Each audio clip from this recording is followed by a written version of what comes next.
بسم اللہ الرحمن الرحیم اللہم صل علی سیدنا و مولانا محمد وعلی آل سیدنا و مولانا محمد وبارک وسلم وصلی علیہ۔ سیرت مطہرہ کے پاکیزہ عنوانات میں سے جس ذات بابرکات کی یہ سیرت ہے اس کا ہر عنوان نہایت ہی پاکیزہ مطہر ہے۔ آپ کی مبارک سیرت چونکہ انسانیت کے لیے قیامت تک کے لیے مشعل راہ ہے، تو ہم نے اپنے سیرت کے کورس میں ان مضامین کو زیادہ ترجیح دی اور زیادہ اہمیت سے سامنے لا رہے ہیں جس میں امت کے لیے بڑے بڑے سبق موجود ہیں۔ ہمارے آج کے سبق کے عنوانات ہیں: ازواج مطہرات، خاندان نبوت۔ آپ علیہ الصلاۃ والسلام نے شادیاں فرمائیں۔ فلسفہ اور سائنس کی اصطلاح کے مطابق انسان عاقل کی زندگی کی چند منازل ہیں۔ انسان عاقل کی زندگی کی دوسری منزل وہ ہے، یعنی اس کی عمر کا وہ حصہ ہے جہاں پہنچ کر کے اسے جیون ساتھی کی ضرورت فطری طور پر پڑتی ہے۔ یہ عمر کی وہ زمانہ اور دور ہوتا ہے جس کے بارے میں حفیظ طائب صاحب نے یہ بھی کہا تھا کہ ہوائیں چھیڑنے چلتی ہو انسان کو جوانی میں، ہوائیں چھیڑنے چلتی ہیں انسان کو جوانی میں، بڑا نازک یہ وقت آتا ہے دور زندگانی میں۔ تو یہ بڑا نازک وقت ہے، یہاں احساسات بدلتے ہیں، جذبات مچلتے ہیں، انسان کو ایک ایسے ہم سفر، ہم محرم، ہم راز کی ضرورت ہوتی ہے جس کے سامنے وہ اپنا دل کھول کر کے رکھ سکے اور جس سے وہ اپنی وہ باتیں بھی کر سکے جو معاشرے میں اور کسی فرد سے نہیں کر سکتا۔ قرآن کریم نے اس اصطلاح کو جس وضاحت سے اور فصاحت اور بلاغت کے جس معیار میں بیان کیا ہے، رہتی دنیا تک اس سے زیادہ خوبصورت اور جامع معنی تعریف کوئی نہیں کر سکتا۔ ہن لباس لکم وانتم لباس لہن، خاوند عورتوں کا لباس ہیں، بیویاں مردوں کا لباس ہیں۔ جس طرح لباس اور وجود میں کوئی بیچ میں فصل، کوئی بیچ میں رکاوٹ نہیں، اس طرح میاں بیوی کے درمیان بھی راز و نیاز اور بہت چیزوں میں کوئی رکاوٹ نہیں۔ جن لوگوں نے نکاح کو اور شادی کو اور اس تعلق کو جس کو شریعت نے نکاح قرار دیا ہے اور نکاح کیا حکم دے کر کے اس کے غلط سارے رستے بند کیے ہیں، انہوں نے اس کو صرف ایک جنسی مسئلہ سمجھا ہے، حالانکہ نکاح سنت الانبیاء ہے، نکاح نصف دین کہا گیا، نکاح کی بہت بڑی فضیلت بیان کی گئی۔ اہل اللہ میں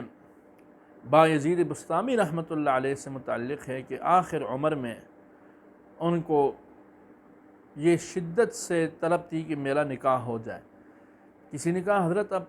حاجت، فرمایا میں نہیں چاہتا کہ میں دنیا سے اس حال میں جاؤں کہ حضور کی یہ سنت مجھ سے پوری نہ ہوئی ہو،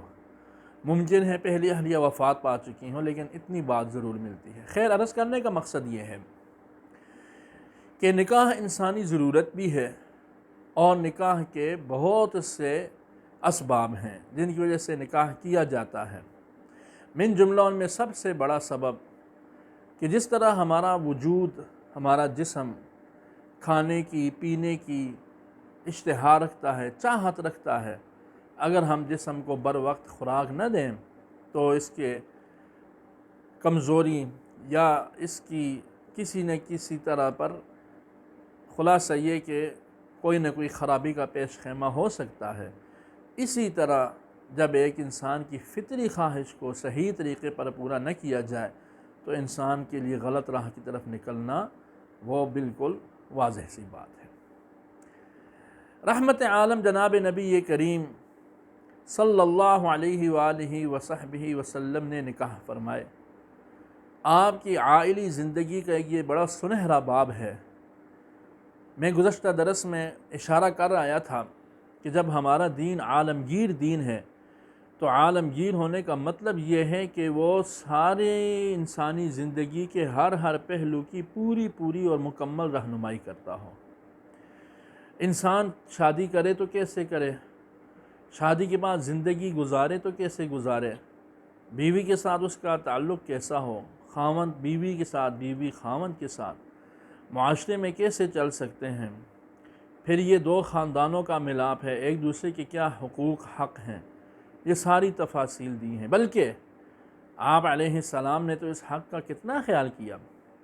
روایات میں آتا ہے جب صحابہ مصر فتح کرنے لگے تو حضور نے وصیت فرمائی تھی کہ خیال کرنا وہ تمہارے ابا، اور ایک روایت میں فرمایا میرے ابا کا سسرال ہے، یعنی حضرت ابراہیم علیہ السلام کا۔ آپ صلی اللہ علیہ وآلہ وصحبہ وسلم کی ازواج مطہرات کے مختصر تذکرے سے پہلے ہم اپنے سبق میں ایک بات چلانا چاہیں گے، اور اسی کے ضمن میں مستشرقین کا ایک اعتراض بھی کہ حضور نے کثرت سے شادیاں کیوں کیں، قطع نظر اس کے کہ یورپ میں شادی کا کیا تصور ہے، خود بائبل میں یا انجیل میں اس کے متعلق کیا کہا گیا، یا سینٹ جو ہے یورپ کا اس نے اس کے بارے میں کیا قانون پاس کیے ہیں، یا عورت کی کیا عزت تھی وغیرہ، یہ ایک مستقل موضوع ہے۔ ہم اپنی بات کرنا چاہتے ہیں۔ حضور علیہ السلام کے کثرت تعدد نکاح کی وجوہات میں سے 4 بنیادی وجہیں یاد رہیں۔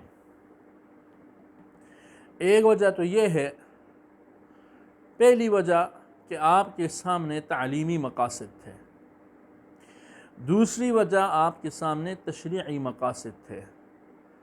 تیسری بنیادی وجہ آپ کے سامنے سماجی مقاصد تھے، اور چوتھی بنیادی وجہ سیاسی مقاصد تھے۔ آپ علیہ السلام کے کثرت یعنی تعدد ازدواج کی، آپ کی شادیوں کی کثرت کی بنیادی وجوہات 4 اہل علم نے نقل کی ہیں۔ پہلی، تعلیمی مقاصد کے لیے، نمبر 2 تشریعی مقاصد کے لیے، نمبر 3 سماجی مقاصد کے لیے، اور نمبر 4 سیاسی مقاصد کے لیے۔ یہ وہ اہم ترین مقاصد تھے جو غور کیا جائے تو پورے ایک اسلامی ڈھانچے کو اپنے اندر سموئے ہوئے ہیں، بلکہ کسی بھی معاشرے کا ڈھانچہ ان 4 ستونوں پر قائم ہے۔ اس معاشرے کی تعلیم، اس معاشرے کی تشریعی معاملات، یا اس معاشرے میں سماجی معاملات، اور اس معاشرے کے سیاسی معاملات۔ اگر یہ درست ہوں گے تو وہ معاشرہ ایک خوبصورت ترین معاشرہ ہوگا،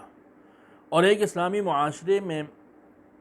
عورت کا ان چیزوں میں کیا کردار ہے یہ بھی سامنے آتا ہے۔ لگے ہاتھوں یہ بھی سمجھتے جائیں کہ آپ علیہ السلام نے ان معاشرے کے ان 4 ستونوں کو بہتر سے بہترین تر بنانے کے لیے آپ نے کثرت سے شادیاں فرمائیں۔ اس سے اسلام کا ایک اور سنہری اور بہت ہی حسین اور خوبصورت نقشہ سامنے آتا ہے کہ اسلام میں عورت کی کس قدر عزت اور احترام ہے، کہ اسلام اپنے معاشرے کے ان 4 ستونوں کے لیے عورت کو کتنا احترام دے رہا ہے، اور اپنے ماننے والوں کو سمجھا رہا ہے کہ صبح قیامت تک اکثر معاملات میں تمہیں عورت کو اگر تم صحیح طرح رہنمائی کرو تو عورت معاشرے کے ان اہم ستونوں کو بھی نہ صرف یہ کہ ٹھیک طرح چلا سکتی ہے، بلکہ اس کی وجہ سے معاشرے کے یہ 4 ستون اس طرح خوبصورت بن جائیں گے اور اتنے مضبوط بھی ہو جائیں گے کہ جس کی وجہ سے ایک بہترین اسلامی معاشرہ بھی ذیل میں آ سکتا ہے اور اس کی بھی ایک خوبصورت ترتیب بن سکتی ہے۔ تو میں خلاصہ عرض کر دوں،